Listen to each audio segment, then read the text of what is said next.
Hello everyone. Before we start, make sure to like and subscribe to the channel and leave a comment with where you're from and what time you're watching. That way, YouTube will keep showing you stories just like this one. Now, let's begin. I've been driving 18-wheelers for over 12 years, and I thought I'd seen every kind of weird that the American highway system could throw at me. Drunk drivers, road rage incidents, lot lizards, and the occasional UFO sighting from sleep-deprived truckers. But nothing prepared me for what happened at that truck stop outside Des Moines on a cold March night in 2021.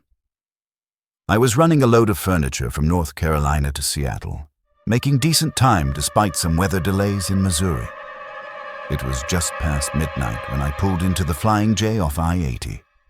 The place was busy enough, maybe 15 other rigs scattered across the lot, their running lights creating a constellation of red and amber in the darkness. The air carried that familiar truck stop cocktail of diesel fumes, cigarette smoke, and the greasy aroma from the 24-hour restaurant. I topped off my fuel tanks and parked toward the back of the lot, away from the highway noise. The spot I chose backed up to a chain-link fence that separated the truck stop from an abandoned cornfield. Dead stalks rattled in the wind like old bones. I cut the engine and settled in for my mandatory rest break, pulling the curtains most of the way closed, but leaving a gap to keep an eye on my mirrors. That's when I first noticed him. A figure stood between two parked trailers about 50 yards away, just at the edge of where the sodium lights created pools of sickly yellow illumination. He wasn't moving, wasn't smoking, wasn't doing any of the normal things you see truckers do during their breaks. He was just standing there, and even from that distance, I could tell he was looking directly at my cab. I tried to dismiss it. Maybe it was a driver having trouble sleeping, getting some fresh air. Maybe he was on the phone with dispatch or family back home. But something about his stillness bothered me. In all my years on the road, I'd never seen anyone stand that motionless for that long. It was like he was a statue that someone had placed in the lot. I grabbed my logbook and tried to focus on updating my hours, but my eyes kept drifting back to that spot. The figure was still there, unchanged. Same position, same unnatural stillness. The wind had picked up, and I could see other drivers' curtains fluttering, trash skittering across the asphalt, but this guy didn't move so much as an inch. 20 minutes passed, then 30. My unease was growing into something closer to dread. I reached for my CB radio and keyed the mic. "Breaker 19, this is the blue Peterbilt in the back row. Anyone else seeing the guy standing between those trailers over there?" Static answered me. Then a gravelly voice came through. "What guy, driver? Lot looks pretty quiet from where I'm sitting." I looked again. The figure was gone. Relief flooded through me, followed immediately by embarrassment. I'd been driving too many hours, seeing things that weren't there. I was about to key up an apology when I heard the footsteps. Slow, deliberate steps on gravel, circling my truck. I held my breath and listened. The steps weren't random. They were methodical, like someone conducting an inspection. They started at my front bumper, moved down the driver's side, paused at my fuel tanks, then continued toward the back. My heart was hammering against my ribs. I grabbed the tire iron I keep under my bunk and moved to the back window, peering through the gap in the curtains. In the dim light, I could make out a tall, thin silhouette moving around my trailer. The figure stopped directly behind my cab and seemed to be examining something. Then he looked up, right at me. Even through the tinted glass and the poor lighting, I could see his face clearly. It was pale, gaunt, with deep-set eyes that reflected the distant lights like an animal's. But it was his smile that made my blood freeze, too wide, showing too many teeth, like his face had been cut and stretched. He raised one skeletal hand and waved at me. A slow, deliberate wave, like he was greeting an old friend. Then he pointed at something on the ground near my trailer and mouthed words I couldn't hear through the glass. I fumbled for my phone and called 911, my hands shaking so badly I could barely dial. While I waited for the dispatcher to answer, I kept watching the figure. He hadn't moved, just stood there, pointing and smiling that horrible smile. 911, what's your emergency? I'm at the Flying J truck stop off I-80 near Des Moines. There's someone harassing me, acting threatening. I need police. Are you in immediate danger, sir? I looked back toward the window. The figure was gone again. He was just here. He was standing right behind my truck. The dispatcher took my information and promised to send a patrol car. I stayed on the line, scanning the lot through my mirrors and windows. 15 minutes later, I saw the red and blue lights of a sheriff's deputy pulling into the lot. The deputy was as professional but skeptical. He walked around my truck with his flashlight, checking the area where I'd seen the figure. When he came back to my window, his expression had changed. Sir, did you drop something back there? There's a photograph on the ground behind your trailer. My stomach dropped. What kind of photograph? He held it up to my window. It was a picture of me, taken from inside the truck stop restaurant earlier that evening. I was sitting at the counter, drinking coffee, completely unaware that someone was photographing me. But that wasn't the worst part. Written across the bottom in red ink were the words, "Welcome home, David." David is my name. A name that's not displayed anywhere on my truck, not on my CB handle, not on any paperwork visible through my windows. The deputy took the photograph as evidence and filed a report, but there wasn't much else he could do. No crime had been committed, technically. Just some creep taking pictures and leaving them around. He suggested I move to a different truck stop for the night. I didn't need the suggestion. I was already starting my engine. As I pulled out of the lot, I caught a glimpse of movement in my passenger mirror. The figure was back, standing in the exact same spot between the trailers, watching me leave. This time, he wasn't alone. There were others with him, maybe 4 or 5 more people, all standing in that same unnatural stillness, all of them waving goodbye. I drove straight through to Seattle without stopping, surviving on energy drinks and pure adrenaline. I never went back to that Flying J, and I've never seen that photograph again. But sometimes, late at night when I'm parked at truck stops across the country, I catch glimpses of figures standing just at the edge of the light, perfectly still, watching, and I always check the ground around my truck before I leave. The CB radio is a trucker's lifeline. It's how we warn each other about speed traps, weather conditions, and road hazards. It's how we fight off the loneliness of those long, empty stretches of highway. Most of the chatter is routine. Weather reports, traffic updates, the occasional joke or story to pass the time.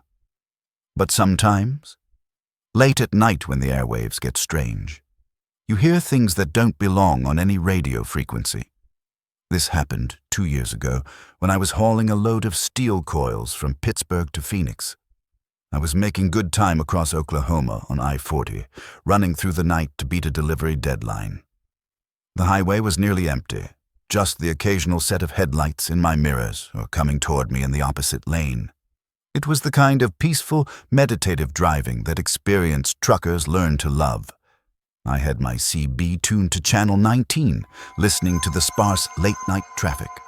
A driver in Kansas was complaining about construction delays. Someone else was looking for a good place to grab breakfast in Amarillo. Normal stuff.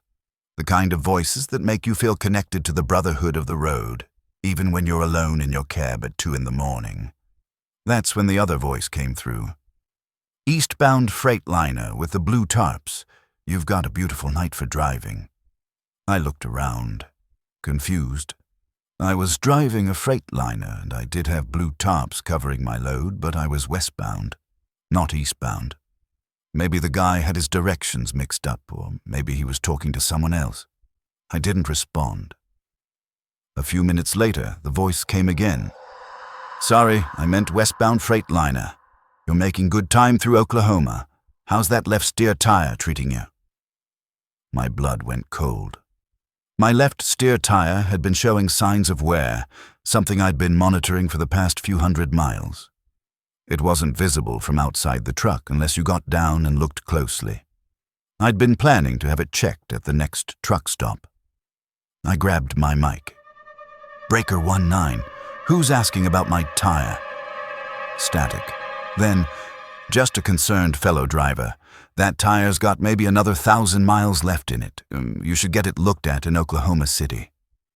The voice was calm, friendly even, but something about it made my skin crawl.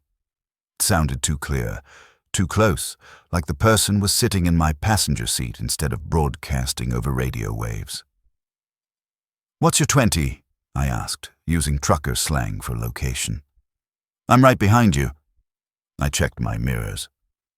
The highway stretched empty in both directions, lit only by my own running lights and the distant glow of a truck stop maybe 10 miles ahead.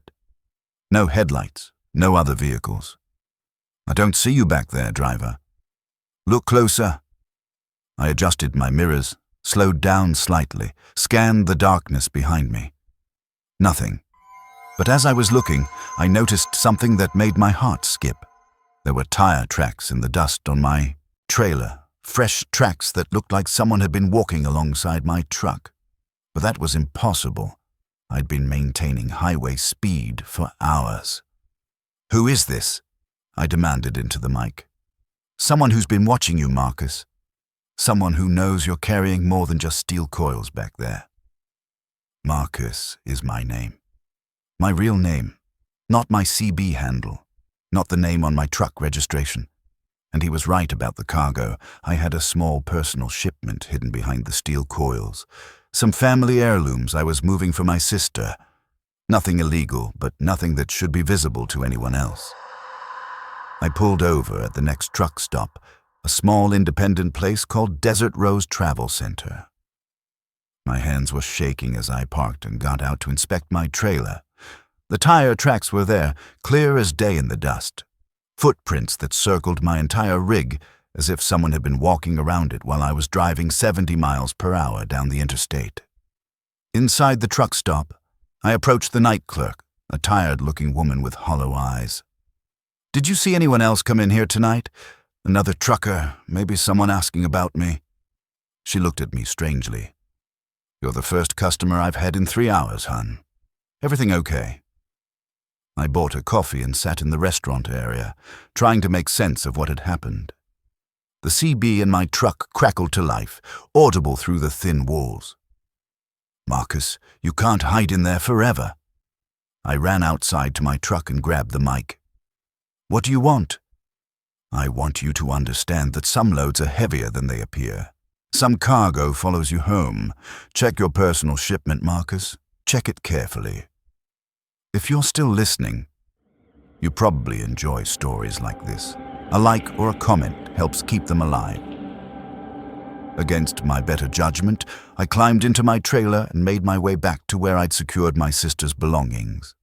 The boxes were still there, still sealed with the tape I'd used back in Pittsburgh. But one of them felt different, heavier, colder to the touch. I cut the tape and opened it. Inside, nestled among my grandmother's china, was something that shouldn't have been there, a small wooden box carved with symbols I didn't recognize. It was ice cold, despite being sealed in a heated trailer for 3 days. I'd never seen it before in my life. My CB crackled one more time. "Some things find their way into your load, Marcus. Some things have been waiting a long time for a ride west. Sweet dreams." I threw the wooden box into the truck stop dumpster and drove away as fast as legally possible. But for the rest of that trip, I kept hearing that voice on Channel 19, always just at the edge of audibility, always seeming to know exactly where I was and what I was thinking. When I delivered the load in Phoenix, my sister asked about the missing box from Grandma's collection. I told her it must have been lost in transit. I never told her about the voice on the radio or about the wooden box that had somehow found its way into my trailer, but sometimes, late at night when I'm driving through Oklahoma, I still hear that voice on Channel 19, and I always check my cargo twice before I leave the yard.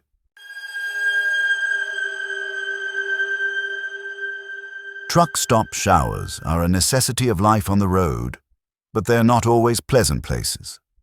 Most are functional at best, small, cramped spaces with temperamental water pressure and the lingering smell of industrial disinfectant. But the shower block at Mountain View Travel Plaza in eastern Tennessee was different.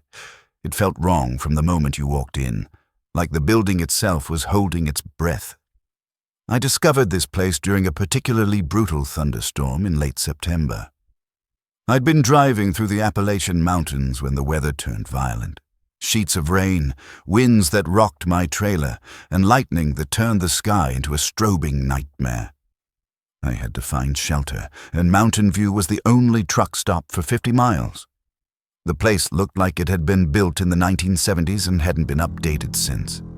Faded brick walls, flickering neon signs, and a parking lot full of potholes that had become small lakes in the downpour. I parked as close to the building as possible and made a run for the entrance, getting soaked in the few seconds it took to reach the door. Inside, the lobby was dimly lit and smelled of stale coffee and wet concrete. The night clerk, a gaunt man with the yellowed teeth, barely looked up when I asked about shower availability.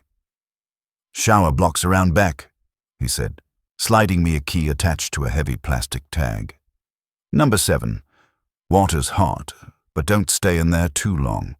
Building's got some electrical issues." The shower block was a separate building connected to the main structure by a covered walkway. As I walked through the rain-soaked corridor, I noticed missing person flyers taped to the walls. Truckers and travelers who had vanished along this stretch of highway over the past few years. Their faces stared out from the water-stained paper, eyes that seemed to follow me as I passed. The shower room itself was larger than most truck stop facilities, with white tile walls that had yellowed with age and a ceiling that seemed too high for the space. The fluorescent lights hummed and flickered intermittently, casting strange shadows that danced across the walls. I hung my clean clothes on the hook and turned on the water, grateful for the hot spray after hours of driving through the storm. That's when I heard the singing. It was faint at first, barely audible over the sound of running water. A man's voice, deep and melodic, singing something that sounded like an old hymn. The voice seemed to be coming from the wall behind me, as if someone was in the next shower stall. But I'd seen the entire shower block when I entered. All the other stalls were empty. I turned off the water and listened. The singing continued, clearer now. It was definitely coming from the next stall, but the words weren't in English. They sounded old, maybe Latin, with a rhythm that was both beautiful and deeply unsettling. "Hello," I called out. "Is someone there?" The singing stopped. Immediately. The silence that followed was so complete it felt oppressive, like the building was holding its breath. I waited for a response, but none came. I finished my shower quickly and got dressed, eager to get back to my truck. But as I was gathering my toiletries, I noticed something carved into the tile wall near the floor. Names and dates scratched into the grout with something sharp. Some of the dates went back decades, but others were recent. Very recent. One name caught my attention. Tommy Martinez, 9/15/23. That was last week. I remembered seeing that name on one of the missing person flyers in the hallway. I left the shower room and hurried back toward the main building, but the covered walkway seemed longer than before. The fluorescent lights overhead flickered more rapidly, creating a strobe effect that made it difficult to judge distances. Halfway back to the lobby, I heard footsteps behind me. Slow, wet footsteps, like someone walking barefoot on the concrete. I turned around, but the walkway behind me was empty. Just shadows and flickering lights, but I could still hear the footsteps getting closer. I broke into a run, my heart pounding as I reached the lobby door. The night clerk looked up as I burst through, his yellowed smile never wavering. "Enjoy your shower?" he asked. "There was someone in there," I said, breathing hard. Someone singing in the next stall? His smile widened. Oh, that's just Tommy. He likes to sing, don't mind him. Tommy? Tommy Martinez. Been staying with us for about a week now. Real nice fellow, loves those old church songs. I stared at him, remembering the missing person flyer and the name carved in the shower wall. Where is he staying? I didn't see anyone else in the lot. The clerk's smile faltered for just a moment. He's around, always around. You heading back out in this storm? I nodded and paid for the shower, desperate to get back to my truck. But as I walked across the parking lot, I could hear it again, that deep, melodic singing, drifting through the rain from the direction of the shower block. The same hymn, the same haunting melody. I drove away from Mountain View Travel Plaza as fast as the storm would allow, but I couldn't shake the image of those names carved into the shower wall. The next day, I called the Tennessee State Police and reported what I'd seen. They took my statement politely but seemed skeptical. A week later, they called me back. They'd investigated Mountain View Travel Plaza and found the shower block exactly as I described it. The names carved into the wall, the missing person flyers, everything. But they'd also found something else. The night clerk had been dead for 3 years. His body was discovered in a storage room behind the main counter, mummified by the dry mountain air. The truck stop had been officially closed since his death, though someone had been keeping the lights on and the water running. They never found Tommy Martinez. But sometimes, when I'm driving through Tennessee on stormy nights, I still hear that singing on the wind. And I always take the long way around Mountain View Travel Plaza.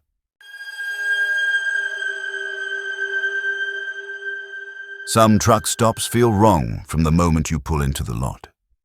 Desert Wind Travel Center in central Nevada was one of those places. A collection of faded buildings squatting in the middle of nowhere, surrounded by miles of empty desert and sagebrush. I wouldn't have stopped there at all if my refrigeration unit hadn't started acting up. I was hauling a load of frozen foods from California to Denver when the reefer began throwing error codes somewhere outside Tonopah. The temperature was climbing, and I had maybe 6 hours before the entire load would be ruined. Desert Wind was the only truck stop within 100 miles that advertised mechanical services. The place looked like it had been built in the 1960s and forgotten by time. Peeling paint, cracked asphalt, and neon signs that flickered like dying fireflies in the desert twilight. There were only 3 other trucks in the lot, all parked far from the building as if their drivers wanted to maintain as much distance as possible. I parked near the service bay and went inside to find the mechanic. The lobby was dimly lit and smelled of dust and stale cigarettes. Behind the counter sat an elderly woman with silver hair and eyes that seemed too large for her weathered face. She looked up as I entered, and I swear she flinched as if she'd been hoping I would drive past. "Help you?" she asked, her voice barely above a whisper.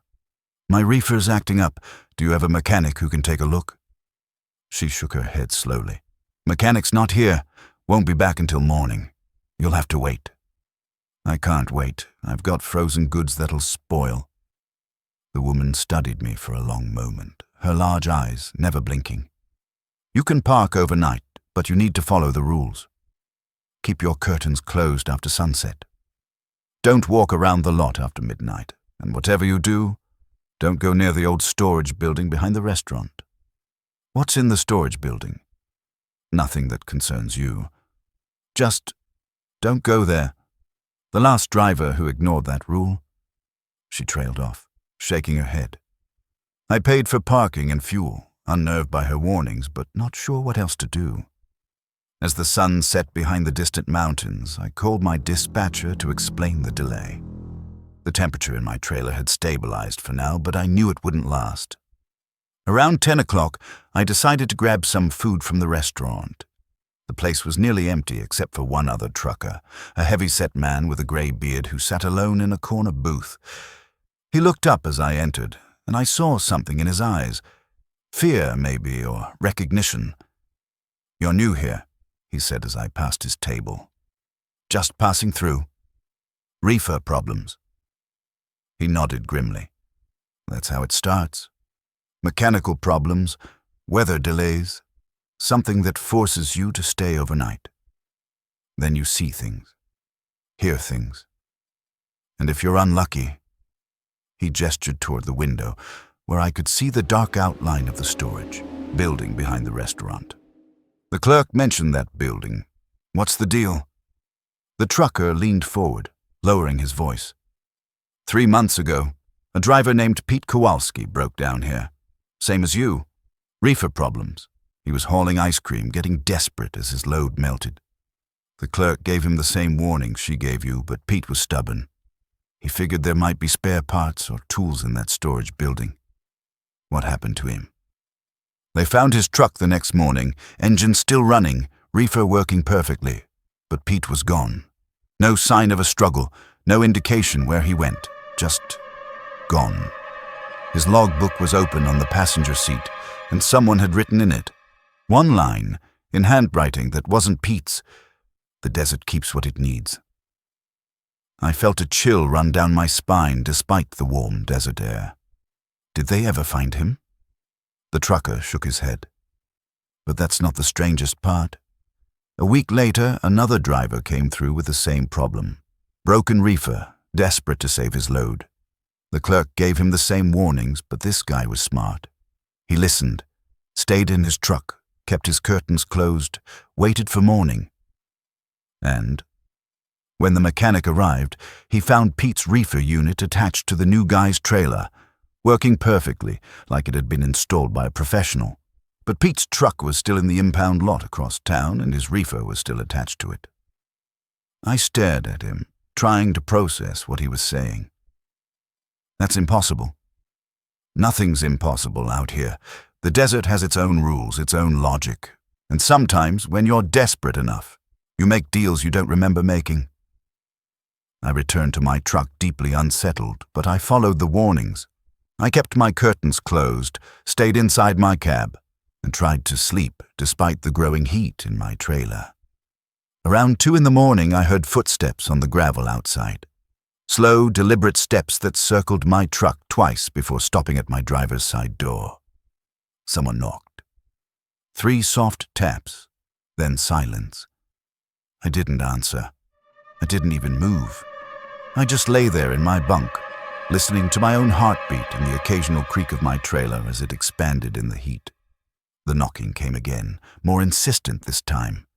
Then a voice, muffled but clear. I can fix your problem. Just open the door.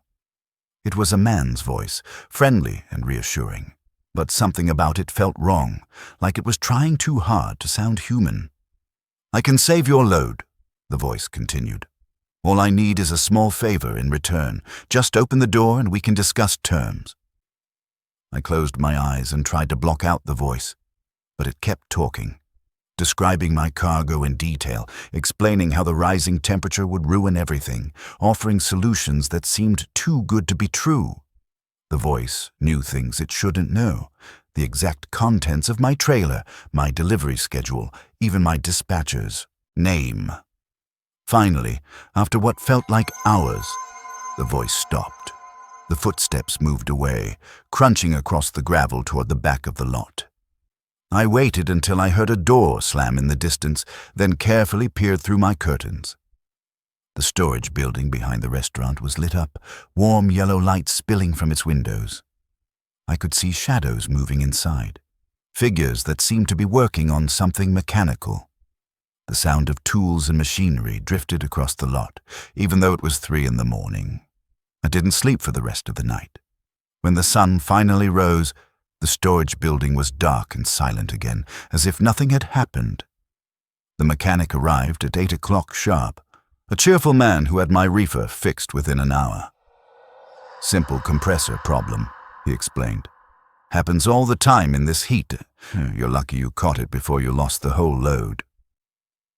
As I prepared to leave, I asked him about the storage building. What storage building? He said, looking confused. I pointed toward the back of the restaurant, but there was nothing there. Just empty desert, stretching to the horizon. No building, no yellow light, no signs that anything had ever been there, except a few concrete footings half buried in the sand. The elderly clerk was gone too. In her place was a young man who insisted he'd been working the night shift for months and had never heard of any woman matching her description. I left Desert Wind Travel Center with my load intact and my reefer running perfectly. But sometimes, late at night when I'm driving through Nevada, I still hear that voice offering to fix my problems. And I always wonder what would have happened if I'd opened the door.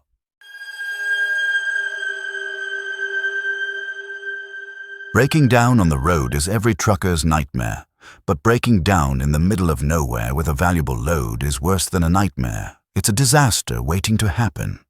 That's exactly what happened to me on a lonely stretch of I-25 in New Mexico, about 50 miles south of Albuquerque, on a moonless night in October. I was hauling electronics from El Paso to Denver, running ahead of schedule and feeling good about making my delivery early. The highway was nearly empty. Just the occasional pair of headlights in the distance and the vast darkness of the desert stretching in all directions. That's when my engine started making a sound no trucker ever wants to hear. A grinding, metallic screech that meant expensive trouble. I managed to limp to the next exit, which led to nothing but a small truck stop called Last Chance Travel Plaza. The name should have been a warning, but I was focused on my immediate problem. The place looked like it had seen better days, maybe in the 1980s. Faded paint, broken neon signs, and a parking lot that was more potholes than asphalt. I parked near the building and popped the hood. Even in the dim light from the truck stop's flickering signs, I could see the problem. My serpentined belt had shredded, taking out the alternator and water pump with it. Without tools or parts, I was stranded. The truck stop was nearly deserted. Inside, a bored-looking clerk sat behind bulletproof glass, reading a magazine and ignoring the world. I explained my situation, but he just shrugged. Nearest mechanics in Socorro, about 40 miles north. Won't be open until morning. I called my dispatcher, then my insurance company, then a towing service. Everyone gave me the same story. Help would arrive sometime the next day, maybe later if they were busy. My valuable cargo would be sitting unprotected in the desert for at least 12 hours, maybe longer. That's when he appeared. I was standing next to my truck trying to figure out my options, when I heard footsteps on the gravel behind me. I turned to see a man approaching from the shadows at the edge of the lot. He was tall and thin, wearing coveralls that might have been blue once but had faded to an indeterminate gray. His face was hard to make out in the poor light, but his voice was friendly and reassuring. "Having some trouble?" he asked, stopping a few feet away. "Serpentine belt went out, took half the engine with it." He nodded knowingly. "That's a tough break. Expensive fix, too. You're looking at a couple $1,000, minimum, plus the cost of the tow and the time you'll lose." I studied him more carefully. Something about him felt off, though I couldn't put my finger on what.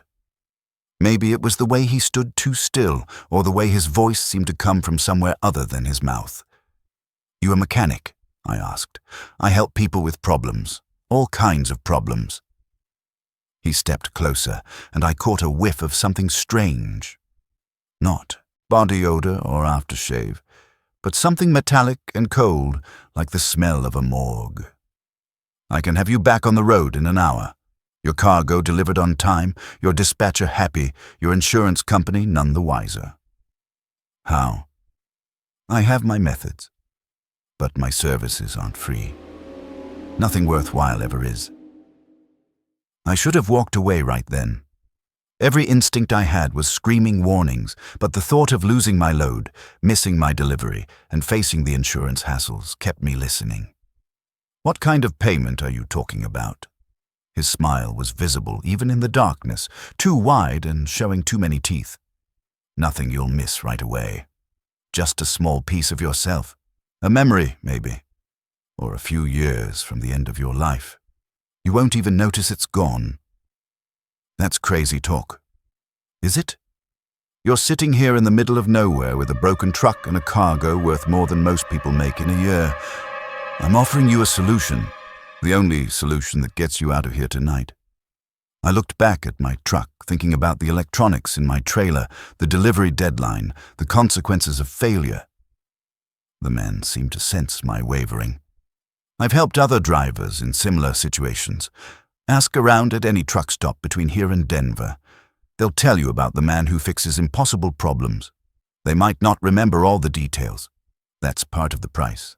But they'll remember that their problems got solved."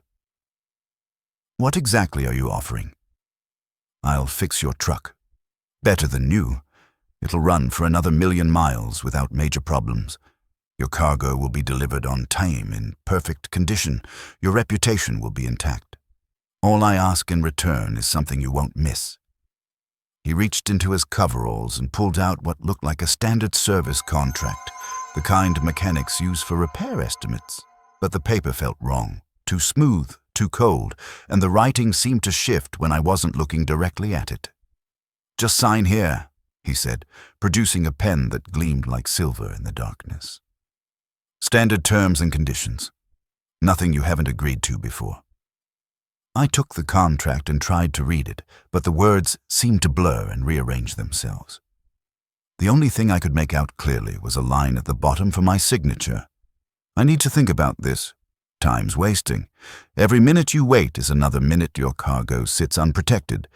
This is a rough area, lots of hijackings, lots of trucks that just disappear. But I can protect you from all that. I can solve all your problems." I looked around the empty lot, at the broken neon signs and the darkness pressing in from all sides. The man was right. This was a dangerous place to be stranded with valuable cargo, and his offer was the only one I'd received. "If I sign this, you'll fix my truck?" "I'll do more than that. I'll make sure you never have mechanical problems again. You'll be the most reliable driver on the road. Dispatchers will fight to give you the best loads. You'll make more money than you ever dreamed of." It sounded too good to be true, but I was desperate. I took the pen and signed my name at the bottom of the contract. The moment the ink touched paper, I felt something leave me. Not physical, but something essential, like a piece of my soul had been carefully extracted. The man smiled and folded the contract, tucking it back into his coveralls. "Pleasure doing business with you. Your truck will be ready in an hour. I suggest you get some rest." He walked away into the darkness, and I never saw him again. True to his word, my truck was running perfectly when I checked it an hour later. The serpentine belt was new, the alternator hummed smoothly, and the water pump showed no signs of wear. I made my delivery to Denver ahead of schedule, and my dispatcher was so impressed he gave me a bonus load back to California. But something was wrong. I started forgetting things. Small things at first, like where I'd parked at a truck stop or what I'd had for lunch, then bigger things. I couldn't remember my first girlfriend's name, or the details of my wedding day, or the face of my childhood dog. The forgetting got worse as the months passed. Entire years of my life became hazy, like looking at old photographs through frosted glass. I went to doctors, had tests run, but they couldn't find anything wrong with me. My truck kept running perfectly, I kept getting the best loads, and my bank account kept growing. But I was losing myself one memory at a time. I tried to find that truck stop again, to track down the man who had helped me, but Last Chance Travel Plaza was gone. The exit was still there, but it led only to an abandoned gas station and empty desert.